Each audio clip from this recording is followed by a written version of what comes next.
At the time, there were many stories that you were going to take over the country. Were they true? One day, I was in my office at 4 o'clock when I had a direct telephone line with Mrs. Gandhi. She was in Parliament House. She rang up and said, Sam, are you very busy?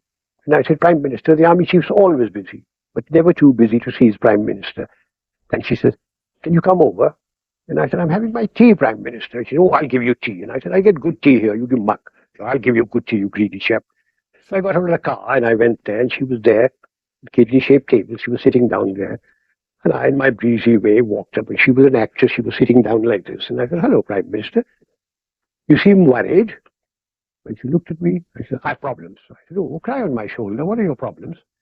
And she looked me straight in the eye and said, you are my problem. And I said, now, what have I done? Have I made a speech? Have done something stupid? I said, now what have I done? Everybody says you're going to take over from me. Now, that shook me for about 3 seconds. I walked across. She has a long nose. I have a much longer one. I put my nose next to her. I said, what do you think? And she said, you can't. And I said, no, you think I'm so incompetent? I didn't mean that, Sam. You wouldn't. And I said, much better, Prime Minister, much better. I'm going to tell you a little jingle, which my daughter, when she comes back from the convent, recites to me. You mind your own business, I'll mind mine. You kiss your own sweetheart, I'll kiss mine. I don't interfere politically, as long as nobody interferes with me in the army.